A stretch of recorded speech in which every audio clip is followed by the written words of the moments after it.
అందరికీ నమస్కారం అండి. ఎంత సుదినం, రారా, ఇంతకాలానికి గుర్తొచ్చానా? స్నేహితురాలిని సాదరంగా ఆహ్వానిస్తూ అంది సరోజ. ఆ మాటే నేను అంటే ఏం సమాధానం చెప్తావో చెప్పు చూద్దాం అంది సీత. సరోజ ఆమె చేతిలోని బాబుని అందుకుని లోపలికి దారి తీస్తూ, ఉదయాన్నే వెళితే ఆ బస్సులంది ఇంటికొచ్చేసరికి 7 ఇంటికి రాగానే పిల్లలకి స్నానాలు, వంట, భోజనాలు చదివించటం, ఇవన్నీ అయ్యేసరికి 9 దాటుతోంది తెలుసా. ఆదివారం సెలవన్న మాటే కాని ఈరోజు ఎంత పనుందో నువ్వే చూద్దూగాని. మిగతా పిల్లలేరి? వాళ్లని కూడా తీసుకురావాల్సింది. మీ వారిని కూడా రమ్మనకపోయావా? కూర్చో, కాఫీ కలుపుతాను అంటూ కిచెన్లోకి దారి తీసింది సరోజ. ఇప్పుడే తాగాను కాని కాసేపిలా కూర్చుని కబుర్లు చెప్పు, మళ్ళీ నేను వెంటనే వెళ్ళిపోవాలి. పిల్లలేరి? నిశ్శబ్దంగా ఉన్న ఇల్లు చూస్తూ అడిగింది సీత. గాంధీ పిక్చర్ బాగుంటుంది చూడమన్నారట వాళ్ల టీచర్. నిన్నట్నుండి ఒకటే గొడవ. నన్ను రమ్మని ఈయన గొడవ. కాని ఈ పనంతా వదిలేసి ఎట్లా? మళ్ళీ వారం దాకా వీలు కాదు. అందుకని వాళ్ల డాడీని తీసుకుని వెళ్ళిపోయారు. నేను ఆగిపోయాను. మధ్యాహ్నానికి వస్తారుగా. నువ్వీ పూట భోజనం చేసి కాని వెళ్లేందుకు వీల్లేదు. బాబుని సీతకిచ్చి కాఫీ కలపసాగింది. ఏమిటి? బాబు వళ్ళు వెచ్చగా ఉంది. జ్వరమా? అడిగింది సరోజ. అవును, 2 రోజుల నుండి జ్వరం, విరోచనాలు. డాక్టర్ దగ్గరకని బయలుదేరి ఇలా వచ్చాను.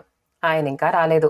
సరే, మీ ఇల్లిక్కడే కదా, ఆయనొచ్చేదాకా కాసేపు నీతో మాట్లాడొచ్చని ఇలా వచ్చాను. అయితే నీ జీవితంలో మార్పేమీ లేదన్నమాట. మీ ఆయనెలా ఉన్నాడు?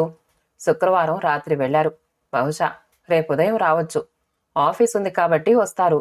లేకపోతే అలా ఎన్ని రోజులైనా పేకాడుతూ ప్రపంచాన్ని, పెళ్ళాన్ని, పిల్లల్ని, ఇంటిని, అవసరాలను మరిచిపోయి అన్నింటికీ అతీతంగా ఉండగల స్థితప్రజ్ఞులు ఆయన. చిరునవ్వుతో అంది సీత. అదే సీతలోని ప్రత్యేకత. ఎంత ఇబ్బందిలోనైనా, కష్టాల్లోనైనా కడుపులో బడబాగ్ని దాచుకుని పైకి చల్లగా నవ్వే వ్యక్తులుంటారు అనటానికి సీతే నిదర్శనం. ఎలాంటి క్లిష్ట స్థితినైనా చిరునవ్వుతో ఎదుర్కోగల వ్యక్తిత్వం ఆమెది. అసలు నీ మంచితనం, నీ అమాయకత్వం, నీ నెమ్మది ఇంత దూరం తెచ్చింది. నువ్వు గట్టిగా పోట్లాడో, ఏడ్చో ఎలాగోలా అతన్ని ఆ దురలవాటు నుండి తప్పించలేవు.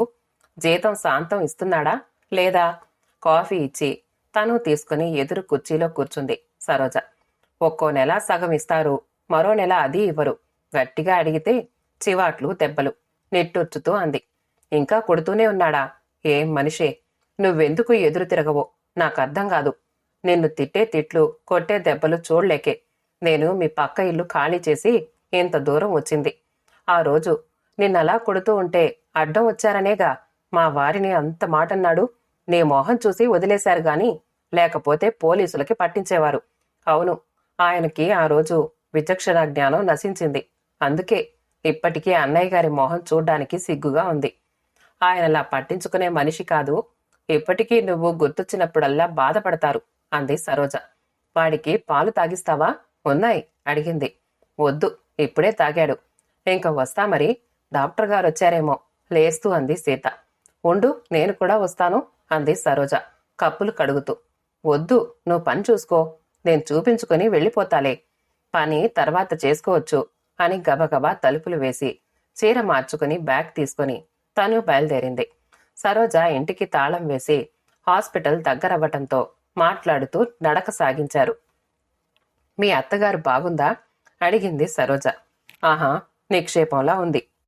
ఇంకా నా పెళ్లిలో మా వాళ్ళివ్వాల్సిన డబ్బు గురించి దెప్పుతూనే ఉంది. అమ్మా నాన్నని చూసి 5 ఏళ్లయ్యింది. నన్ను పంపించలేదు, వాళ్లని రానివ్వలేదు. ఏమిటి ఆ 2000 గురించేనా? అబ్బా, ఏం మనుషులు! నాన్న పరిస్థితి తెలిసిందేగా. పెళ్లికెదిగిన చెల్లెళ్ళిద్దరున్నారు. కాలేజీలో చదివే తమ్ముడు. వాళ్ల పరిస్థితి అంతంత మాత్రంగానే ఉంది. డబ్బు సమయానికి సర్దుబాటు కాక ఇవ్వలేకపోయారు. నా 3 పురుళ్ళు ఖర్చు నాన్నే భరించారు కదా. ఎంత ఖర్చవుతుందిప్పుడు? అవన్నీ లెక్కలోకి రావు. అసలు నాన్నని ఇబ్బంది పెట్టలేకే ఆపరేషన్ చేయించుకుంది. అప్పుడెంతో గొడవ చేశారు వీళ్ళు, నీకు తెలుసుగా. అవును, పాల డబ్బా కొనటానికి టికానా లేకపోయినా పిల్లల్ని ఇంకా కంటానికి మట్టుకు రెడీయే. చిచ్చి, ఇలాంటి మనుషుల్లో మార్పు ఎప్పుడొస్తుందో నాకర్థం కాదు అంది సరోజ. హాస్పిటల్కొచ్చేశారు. ఆదివారం ఉదయం పూట మాత్రమే చూస్తారాయన. అప్పటికి 2 పేషెంట్లున్నారు. వాళ్ళని చూడగానే సీత బాబుని తీసుకువెళ్ళింది. బాబుని పరీక్ష చేసి ఇంజెక్షన్ చేసి మందులు రాసిచ్చారు డాక్టర్. బాబుకి పాలిస్తున్నారా అమ్మా? అడిగాడు డాక్టర్. గేదె పాలండి. వద్దు, మానేయండి, ఈ డబ్బా పాలు వాడండి అంటూ రాసిచ్చాడు. ఫీజు చెల్లించి బయటికొచ్చారు. హాస్పిటల్కి ఎదురుగానే ఉంది మెడికల్ షాపు. అటువైపు నడిచింది సరోజ. ఇప్పుడు కాదులే, తర్వాత తెప్పిస్తాలే వెనకాల నుండి అంది సీత అక్కడే నిలబడిపోయి. ఆశ్చర్యంగా వెనక్కి తిరిగింది సరోజ. పిల్లాడికి రోగం అలా పెట్టుకుని మందులు ఎప్పుడో కొంటుందట. ఎప్పుడు వేయాలనుకుంటున్నావు? నడు నడు. ఆమె రెక్కపుచ్చుకుని మెడికల్ షాప్ మెట్లెక్కింది సరోజ. ప్రిస్క్రిప్షన్ చూసి మందులు పాల డబ్బా ఇచ్చాడు. బిల్లు 62 రూపాయల 30 పైసలయ్యింది. సరోజ బ్యాగ్లో నుండి 100 రూపాయల కాగితం ఇచ్చి అవన్నీ ప్యాక్ చేయించింది. చిల్లర తీసుకుని బయటికొచ్చారు. ఇప్పుడెందుకు అనవసరంగా నీకంత ఖర్చు? అభిమానంగా బాధగా అంది సీత. చాలే ఊరుకో. పిల్లాడికలా జ్వరం విరోచనాలవుతూ ఉంటే మందులివ్వకుండా చంపుతావేమిటి? అసలు 2 రోజుల నుండి అలా అవుతూ ఉంటే వెంటనే తీసుకురావద్దా? ఇంకా నయం, డీహైడ్రేషన్ కాలేదు అంటూ రిక్షా కేకేసింది సరోజ. ఇద్దరు రిక్షా ఎక్కారు. నన్ను ఇంటి దగ్గర దింపేరాదు, భోజనం చేసి వెళ్దూగానీలే అంది సరోజ. ఇంటికి రాగానే బాబుకి పక్క వేసి పడుకోబెట్టారు. సరోజ వంట పని చేస్తూ ఉండగా తాను సాయం చేసింది సీత. సరోజ బట్టలుతుకుతూ ఉంటే అవన్నీ ఆరేసింది. 1 గంటకల్లా పనైపోయింది. భోజనాలకు కూర్చున్నారిద్దరు. అయితే అప్పులన్నీ మీ నెత్తినే రుద్దుకున్నారన్నమాట. మీ మరిదిని కూడా కొన్ని తీర్చమనకపోయారా? హక్కులే గాని బాధ్యత అక్కర్లేదా? ఈయన అడగలేదు, అతనివ్వలేదు. ఆడపడుచు పెళ్లికైన అప్పులన్నీ నిన్న మొన్నటిదాకా తీరుస్తూ వచ్చాం. ఇప్పుడింకా మా పిల్లలు, మా ఖర్చులు, మా అప్పులు మొదలయ్యాయి. ఆర్థిక ఇబ్బందులతో మనసులు పాడైపోయాయి. సంసారంలో శాంతి, సుఖం లోపించాయి. అసలు నా జీవితంలో ఏనాడైనా శాంతిని, సుఖాన్ని పొందుతానంటావా? ఆర్తిగా అడిగింది సీత. ఏం చెబుతుంది తను? నిజమే, మధ్యతరగతి బ్రతుకులు ఇలాగే ఉన్నాయి. వేషజాలకి పోయి ఘనంగా పెళ్లి చేశారని అందరూ అనుకోవాలని అప్పులు చేసి పెళ్లిళ్లు చేయటం, అవి తీర్చుకోలేక ఆ బాధలు తట్టుకోలేక దురలవాట్లకి లోనవ్వటం. సీత భర్త సత్యమూర్తి ఈ కోవకి చెందినవాడే. చెల్లెలి పెళ్లికైన అప్పులు తీర్చలేక అతను ఎన్ని బాధలు పడ్డాడో ఆమెకు తెలుసు. అప్పుల వాళ్ళు ఇంటికొస్తారని అతను కొన్ని రోజులు ఇంటికే వచ్చేవాడు కాదు. ఇంట్లో పిల్లలు, రోగిష్టి తల్లి, వాళ్ల అవసరాలు, అతని జీతం సరిపోయేది కాదు. ఈ కలతలకి తట్టుకోలేక అతడు తాగుడికి, దాని తర్వాత పేకాటకి బానిసయ్యాడు. పేకాటలో అడపాదడపా అతనికి డబ్బులొచ్చేవి. అప్పుడు మటుకు ఇంటికొచ్చేవాడు. సోమవారం ఉదయం మట్టుకు అతను కనిపిస్తాడు. మధ్య రోజుల్లో వస్తే వస్తాడు, లేకపోతే లేదు. అప్పుల వాళ్ళొచ్చారని చెప్తే చాలు అగ్గి మీద గొగ్గిలంలా అయ్యి సీతని బాధేవాడు, పిల్లల్ని తిట్టేవాడు. సీత ఒంటి మీది బంగారం కాస్త అప్పుల వాళ్లకి కట్టేసింది. అతను అడిగినప్పుడల్లా డబ్బివ్వలేదని సీతని నరకయాతన పెట్టేవాడు. అతనిచ్చే జీతం డబ్బుల్లోనే ఎంతో పొదుపుగా సాగించేది సీత సంసారమైనా. అయినా చాలేవి కావు. అడపాదడపా తను సాయం చేసేది. గతమంతా కళ్ల ముందు మెదిలింది సరోజకి. నిట్టూర్చింది. సీత బ్రతుకులో ఏమీ మార్పు లేదు. అప్పుడెలా ఉందో ఇప్పుడు అంతే. అరే, అప్పుడే మజ్జిగ పోసుకున్నావే? వద్దు, ఇంక చాలు. పిల్లలేం చేస్తున్నారో ఇంటి దగ్గర? గబగబా తినేసి చేయి కడుక్కుంది సీత. కంచాలు అవి తీసేసి వంటిల్లు సర్ది హాల్లోకొచ్చారిద్దరు. పిల్లాణ్ణి తీసుకుంది సీత. వెళతానంటూ లేచింది. ఉండు ఒక్క క్షణం, రిక్షా పిలుస్తా అంది సరోజ. అక్కర్లేదు. ఎంత దూరమని? గట్టిగా నడిస్తే 10 నిమిషాలు. నీ మొహం, ఇంత ఎండలో జ్వరంతో ఉన్న పసివాణ్ణి వేసుకుని నడుస్తావా? వద్దు. వాకిట్లోకెళ్లి రిక్షా కేకేసింది. పాల డబ్బా, మందుల ప్యాకెట్టు రిక్షాలో పెట్టింది. సీత రిక్షా ఎక్కగానే ఆమె చేతిలో 100 రూపాయలు పెట్టింది. ఎందుకది? తిరిగి ఆమెకు ఇవ్వబోయింది సీత. వద్దు, ఉండని, తర్వాత ఇద్దుగానీలే, ఉంచుకో అంది సరోజ. సీత కళ్లల్లో నీళ్లు తిరిగాయి. కృతజ్ఞత భారంతో ఆమె పెదవులు వణుకుతున్నాయి. నన్ను ఎంతకాలం రుణగ్రస్తురాల్ని చేస్తావు? నీ దగ్గర తీసుకోవటమే గాని నేను ఏనాడైనా తిరిగిచ్చానా? అసలిలా ఎన్నిసార్లు ఇస్తావు? ఎంతకాలం ఇస్తావు? కళ్ళు తుడుచుకుంటూ అంది సీత. నీ మొహం, మన మధ్య రుణాలేమిటి? అదేం మనసులో పెట్టుకోకు. పిల్లవాడు జాగ్రత్త. ఉంటాను చేయి ఊపుతూ అంది. సరోజ రిక్షా మలుపు తిరిగేదాకా వాకిట్లో నిలబడింది. తను చేసే సాయం ఏ మూలకి? అయినా తను మాత్రం ఎంత అని ఇవ్వగలదు? ఈ జీవితాలింతేనా ఇంకా? అతనిలో మార్పు రాదా? ముద్దబంతి లాంటి సీత ఎలా మారిపోయింది? నల్లగా గోగుకాడలా ఉంది ఇప్పుడు. ఆ పిల్లాడు కూడా 6 నెలల పిల్లాడిలా లేడు. ఏలగా ఏ 3 నెలల పిల్లాడో అంటే నమ్మేటట్లున్నారు. పీలగా ఏ 3 నెలల పిల్లాడో అంటే నమ్మేట్లున్నాడు. ఏం మనుషులు, ఏం బ్రతుకులు! ఆలోచనలతో తానింకా రోడ్డు పక్క అలా నిలబడిన సంగతే మర్చిపోయింది సరోజ. ఏమిటి, ఎందుకిలా ఎండలో నిలబడ్డావు? భర్త భుజం మీద చేయి వేయటంతో ఉలిక్కిపడి చూసింది సరోజ. పిల్లలిద్దరూ అప్పుడే లోపలికెళ్లారు. తన పరధ్యానానికి నవ్వుకుంటూ అతని వెనకాలే లోపలికి నడిచింది సరోజ. ఏం లేదు. సీత వస్తే రిక్షా ఎక్కించి ఆవిడ గురించి ఆలోచిస్తూ రోడ్డు మీద అలాగే ఎంతసేపటి నుండి నించున్నావో నవ్వుతూ అడిగాడు సరోజ భర్త సుధాకర్. మీరు మరీను. రిక్షా అలా వెళ్ళింది, మీరిట్లా వచ్చారు. కాళ్ళు చేతులు కడుక్కురండి, వడ్డించేస్తున్నాను. వంటింట్లోకి వెళ్ళింది సరోజ. వారం రోజులు గడిచాక ఆ రోజు ఆఫీస్ నుండి ఇంటికొచ్చేటప్పుడు సరోజ పిల్లలిద్దరూ పుస్తకాలు ముందు పెట్టుకుని చదువుకుంటున్నారు. గబగబా స్టవ్ అంటించి వాళ్ళిద్దరికీ ముందు పాలు వేడి చేసి ఇచ్చింది. కుక్కర్ పెట్టి మొహం కడుక్కొనొచ్చి కాఫీ కలుపుతూ ఉండగా సుధాకర్ కూడా వచ్చాడు. అతన్ని చూసి కాఫీ అతనికి కలిపిచ్చింది సరోజ. అతను రాగానే పిల్లలిద్దరూ పుస్తకాలు వదిలేసి తండ్రి మీద పడ్డారు. కాఫీ కప్పు భార్య చేతికిచ్చి అతను వాళ్ళిద్దరినీ ఎత్తుకుని గదిలోకి వెళ్ళిపోయాడు. కాస్త కాఫీ అయినా ఆయన్ని తాగనివ్వరా? అంది సరోజ వాళ్ల వెనకాలే నడుస్తూ. సరోజ గారు వాకిట్లో నుంచి పిలవటంతో బయటికి చూసింది సరోజ. పక్కింటి మీనాక్షి. ఏమిటండి? హాల్లోకొచ్చింది సరోజ. ఇది విన్నారా? మీ స్నేహితురాలు సీత ఎలుకల మందు మింగింది. పొద్దున ఆ మొగుడు ముండా కొడుకు చచ్చెట్టు కొట్టాడట. భరించలేక తాగేసిందట. హాస్పిటల్లో చేర్చారు. మా మహిళా మండలి వాళ్లమంతా సాయంకాలమే వెళ్ళాం. అతని మీద కేసు పెట్టించి జైల్లోకి తోయిస్తాం. చూడండి. సరోజ చేతిలో కాఫీ కప్పు కింద పడింది. తను వింటోంది నిజమా? మీరు వెళ్ళొచ్చారా? ఎలా ఉంది సీత ఇప్పుడు? ఎలాగో గొంతు పెగుల్చుకుని అడిగింది. స్టమక్ వాష్ చేశారనుకోండి, ప్రమాదం తప్పింది. అతని మీద కేసు పెట్టించి జైల్లో పెట్టించాలని మా ప్రెసిడెంట్ గారు చాలా పట్టుదలగా ఉన్నారు. భగవంతుడి దయవల్ల బ్రతికింది గాని లేకపోతే ఆ త్రాష్టుడు ఆమెను పొట్టన పెట్టుకున్నట్లేగా. ఇంకా ఈ మగవాళ్ల దౌర్జన్యం ఎంతకాలం ఇలా సాగుతుందో. ఒక్కడికి గనక తగిన శాస్తి జరిగితే మిగతా వాళ్లకి బుద్ధి రావచ్చు. నేను హాస్పిటల్కి వెళ్తున్నా, మీరొస్తారేమోనని. అలాగే వస్తాను, మీరు పదండి అంది సరోజ. మీనాక్షి వెళ్ళిపోయింది. ఆటో పిలిచి తలుపులు వేసి పద అన్నాడు సుధాకర్. కలలో నడిచినట్లుగా అతని వెనకాలే వెళ్లి ఆటో ఎక్కింది సరోజ. హాస్పిటల్కొచ్చారు. హాల్లో పోలీసులున్నారు. సీత అత్తగారు, ఆవిడ చేతిలో పసివాడు, ఆడపిల్లలు సరోజని చూడగానే ఆంటీ అంటూ ఏడుస్తూ దగ్గరికొచ్చారు. వాళ్లని చూడగానే సరోజకి దుఃఖం ఆగింది కాదు. ముసలావిడ బుడిబుడి దీర్ఘాలు తీస్తోంది. పోయేదేదో గుట్టు చప్పుడు కాకుండా పోక ఈ రభస ఏమిటి? ఈ పోలీసులేమిటి? నా బిడ్డనేం చేస్తారో? సరోజమ్మ తల్లి అంది. ఆ శిస్తిలో కూడా కోడలి గురించి ఆలోచించని ఆమెను చూస్తే అసహ్యమేసింది సరోజకు.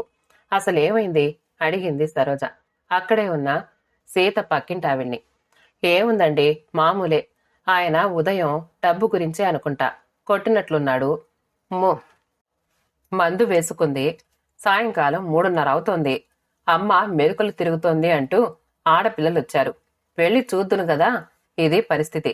వెంటనే ఆటోలో హాస్పిటల్కి తెచ్చాం. అప్పుడు మా ఇంట్లో వనజగారున్నారు. ట్రీట్మెంట్ వెంటనే జరిగిందిలేండి, లేకపోతే ప్రాణం పోయేదే అందావిడ. అరగంటకి సూపరింటెండెంట్ గదిలో నుంచి సుధాకర్ వచ్చాడు. సీత చెప్పే సమాధానంపై సత్యమూర్తి బ్రతుకు ఆధారపడి ఉంది. సీతకేం పర్వాలేదు. ఆవిడకి స్పృహ రాగానే స్టేట్మెంట్ తీసుకుంటారు అని. ఇంత జరిగినా అతనిక్కడ రాలేదే అన్నాడు. ఎక్కడో తాగి పేకాట్లో ఉంటాడు. అసహ్యమేసింది సరోజకి. సీత అతని గురించి చెప్పాలని, పోలీసులు అతన్ని ఒళ్ళు హూనం చేసి జైల్లో పడేయాలని, అలా చేస్తే బాగుండును అని అనిపించింది సరోజకు. ఆమెకి స్పృహొచ్చింది. అంది, నర్సు బయటికొచ్చి సరోజ, సుధాకర్, పక్కింటావిడ, మీనాక్షి గబగబా అందరూ లోపలికి వెళ్లారు. సరోజని చూడగానే సీత కళ్లల్లో నీళ్లు తిరిగాయి. సిగ్గుతో, అభిమానంతో, అవమానంతో మొహం తిప్పుకుందామే. ఆమె తలపై చెయ్యి వేసి, ఎందుకంత అఘాయిత్యానికి తలపెట్టావు? ఆ పసివాళ్లు ఏం కావాలనుకున్నావు? అంది రుద్ధకంఠంతో సరోజ. సీత ఏమీ మాట్లాడలేదు. ఆమెతో స్టేట్మెంటు తీసుకోవటానికి లోపలికొచ్చాడు సబ్ ఇన్స్పెక్టరు. చెప్పండమ్మా, మీరెందుకు ఎలుకల మందు వేసుకున్నారు? మీ భర్త కొట్టారా? ఆయన మిమ్మల్ని హింసిస్తున్నారా? మిమ్మల్ని కట్నం గురించి గాని మరేవైనా ఇతరత్రా విషయాల గురించి గాని మిమ్మల్ని బాధిస్తున్నారా? ఏ కారణం చేత మీరు ఆత్మహత్యకు పాల్పడ్డారు? సీత సమాధానం కోసం నిలువెల్లా చెవులు చేసుకుంది సరోజ. చెప్పు సీత, ధైర్యం ఇస్తున్నట్లుగా తలపై చెయ్యి వేస్తూ అంది సరోజ. సీత గొంతు విప్పింది మెల్లగా. ఆయన ఎంతో మంచివాడండి. నేనంటే ఎంతో ప్రేమగా ఉంటారు. కట్నాల గొడవలేమీ లేవు. నాకు ఈ మధ్య బాగా కడుపులో నొప్పి వస్తోంది. ఈ రోజు అది మరీ ఎక్కువై భరించలేనంత బాధగా అనిపించింది. ఆ బాధ తట్టుకోలేక అసలు నేనేం చేస్తున్నానో నాకే తెలియక ఎలుకల మందు వేసుకున్నాను. ఎందుకు వేసుకున్నానో నాకే అర్థం కావటం లేదిప్పుడు. ఆ బాధ అట్లా నా చేత చేయించింది. అంతేగాని ఇందులో ఆయన ప్రమేయం లేదసలు. ఆయన క్యాంపుకు వెళ్లారు. ఊళ్ళోనే లేరు వారం రోజుల నుండి అంది. ఇన్స్పెక్టర్ చెప్పిందంతా రాసుకున్నాడు. వెళ్ళిపోయాడు. సరోజ కోపంతో ఒళ్ళు తెలియలేదు. నీకసలు బుద్ధుందా? ఇంత మంచి అవకాశం పోగొట్టుకుంటావా? నిజం చెప్పింటే ఈ పాటికి జైల్లో తోసి ఒళ్ళు హూనం చేసేవాళ్లు. నిన్ను కొట్టిన దెబ్బల బాధేమిటో తెలిసొచ్చేది అంది. వనజ, మీనాక్షి, మరో నలుగురు విస్సురుగా లోపలికొచ్చారు. చూశారా మీ స్నేహితురాలు ఎలా చెప్పిందో? ఇలాంటి వాళ్ళని మేం కాదు కదా, దేవుడు కూడా బాగు చేయలేడు. 2 రోజులకొక్కసారైనా అతడు ఈవిడ్ని కొట్టటం మేం చూస్తూనే ఉన్నాం. అయినా ఈవిడింకా పతిభక్తి చూపిస్తూ అతడిలోని క్రిమినల్ని పెంచి పోషిస్తూ కాపాడుతుంది. అబ్బా, ఇంక ఈ జాతికి ఈ యుగంలో విమోచనం రాదేమో. ఛ, మా శ్రమంతా నిమిషంలో బూడిదలో పోశారు అంది వనజ. వీళ్ళు మానసిక ఎదుగుదలకి మనం ఎన్ని బోధించినా, ఎంత చెప్పినా, వీళ్ల సెంటిమెంట్స్ ని వదలనంత కాలం మనం ఎంత శ్రమపడినా, ఎన్ని రకాలుగా ప్రయత్నించినా ఉపయోగం లేదు. ఎవరో ఏదో చేయలేదని అణగదొక్కుతున్నారని ఏడవటం దేనికి? వీళ్లకి వీళ్లే అన్యాయం చేసుకుంటున్నారు. ఈ రకం మనుషులు ఇంతే. వీళ్ళనెవ్వరూ బాగు చేయలేరు ఆవేశంగా అంది మీనాక్షి. మీరంతా నన్ను క్షమించి వెళ్ళిపోండి చేతులు జోడించి అంది సీత. వెళ్ళక నీలాంటి దానికోసం ఇంకా ఇక్కడ టైం వేస్ట్ చేస్తామా? నడవండి. మీలాంటి వాళ్ల గతి ఇంతే. చివాట్లు చెప్పు దెబ్బలు తినటమే మీ మొహాన రాసుంది. అనుభవించాల్సిందే అనేసింది వనజ. మరుక్షణంలో వాళ్లంతా వెళ్లిపోయారు. సీత నీరసంగా కళ్ళు మూసుకుంది. సుధాకర్ పిల్లలకి అన్నాలు పెట్టించి ఇంట్లో పడుకోబెట్టి వచ్చాడు. దాదాపు 12 దాటుతూ ఉండగా వచ్చాడతను. ఎలా ఉంది అడిగాడు మెల్లగా. పడుకుంది అంది సరోజ. ఆమెకు స్నేహితురాలిపై ఏవగింపులాంటి భావం కలిగింది. వాళ్లు అన్నట్లుగా దీనిలాంటి వాళ్లు బాగుపడరు అనుకుంటోంది. అతను తాగేసి ఇంట్లో పడుకున్నాడు. నేనంతా చెప్తే విని ఊరుకున్నాడు. రేపు పేకాటలో తప్పకుండా డబ్బు వస్తుందట. అది పెట్టి భార్యకు మందులు కొంటాడట. ఏమిటేమిటో మాట్లాడుతున్నాడు. ఇంకా అలాంటి స్థితిలో అతన్ని ఇక్కడికి తీసుకురావటం ఇష్టం లేక వచ్చేశాను అన్నాడు. అలాంటి మనిషిని వెనకేసుకొస్తోంది. మూర్ఖురాలు సరోజ కోపంగా అంది. సీత మెల్లగా వెల్లకిలా తిరిగింది. సరోజని దగ్గరికి రమ్మని సైగ చేసింది. కూర్చోమంది. నా మీద కోపంగా ఉంది కదూ? మీరంతా చెప్పినట్లుగా, అనుకున్నట్లుగా నేనాయన మీద చెప్పలేదు. ఎందుకో చదువుకున్న దానివి నీకు తెలీదు. నేను ఆయన మీద చెప్పగానే ముందు ఆయన్ని జైల్లో పెడతారు. ఆ తర్వాత ఉద్యోగం పోతుంది. అప్పుడు నేను నా పిల్లలు ఏం కావాలి? ఆయన జైలు నుండొచ్చాక మళ్ళీ నా మొహం చూస్తాడా? నన్ను నా పిల్లల్ని జీవితాంతం ఎవరు పోషిస్తారు? ఈ సంఘంలో నాకు రక్షణని ఎవరు కల్పిస్తారు? ఒంటరిగా ఈ పిల్లలతో నేనెలా ఉండగలను? నువ్వు పోషిస్తావా మమ్మల్ని జీవితాంతం? లేదా ఆ మహిళా మండలి వాళ్ళు నన్ను నా పిల్లల్ని పోషించి మాకు రక్షణ కల్పిస్తారా? ఎవరు మా బాధ్యత తీసుకుంటారో చెప్పు. 10th క్లాసు తప్ప నాకు ఏం ఉద్యోగం దొరుకుతుంది? నేను చనిపోయి ఉంటే ఆ దారి వేరు. నేను బ్రతికుండి ఆ పిల్లల్ని తండ్రికి దూరం చేసి వీధుల్లో వాళ్ళు అడుక్కునే పరిస్థితి కల్పించమంటారా? కొట్టుకున్నా తిట్టుకున్నా ఇంట్లోనే అనుకుంటాను. భర్త అనేవాడుంటాడు కాబట్టి నాకు సాంఘిక రక్షణ ఉంటుంది. సంసారం, ఇల్లు కాబట్టి, ఇల్లు ఉన్నాయి కాబట్టి సంఘంలో ఒక స్థానం ఉంటుంది. ఆయన్ని జైలుకు పంపించాక ఈరోజు ఓహో అన్న నలుగురు రేపు నా వెనకాలే మొగుణ్ణి జైలుకు పంపించింది ఎంతకైనా తగింది అని వాళ్లే అంటారు. ఎదుటే అన్న ఆశ్చర్యపడాల్సింది లేదు. ఆడపిల్లలున్నారు. వాళ్ల మొహాలు చూసైనా నేను ఆయన్ని క్షమించాలి అన్నీ ఆలోచించే నేనలా చెప్పాను. ఆయనలో ఏ మాత్రమైనా మానవత్వం ఉంటే కనీసం ఇప్పటికైనా కృతజ్ఞతతో నా పట్ల జాలైనా చూపుతారేమో. బాగా నీరసంగా ఉంది ఆ గొంతు. నిరతురాలయ్యింది సరోజ. ఒక రకంగా ఇది నిజమే. తమ సాక్ష్యాలు, సీత ఒంటిపైని వాతలు, ఆమె పరిస్థితి అతన్ని జైలుకి పంపటానికి ఇవి చాలు. కాని సీత అన్నట్లుగా ఆ తర్వాత ఆమె పరిస్థితి అప్పుడప్పుడు 10 పరకా ఇవ్వగలదే కాని తను మాత్రం ఆమెనెలా ఆదుకోగలదు? ఎవరు మట్టుకు ఒక కుటుంబాన్ని ఎల్లకాలం పోషించగలరు? ఇంకా ఈ పరిస్థితి ఇంతేనా? ఈ సమస్యకు ఇంకా పరిష్కారం ఇదేనా అనుకుంది సరోజ. కథ సమాప్తమండి. కథ నచ్చితే లైక్ చేయండి, షేర్ చేయండి, కామెంట్ చేయండి. మా ఛానల్ని సబ్స్క్రైబ్ చేసుకోండి. ఆల్ అనే బెల్ బటన్ని నొక్కండి. ఈ కథ చదవడంలో ఏవైనా తప్పులుంటే క్షమించండి. మళ్ళీ కలుద్దాం ఇంకో మంచి కథతో.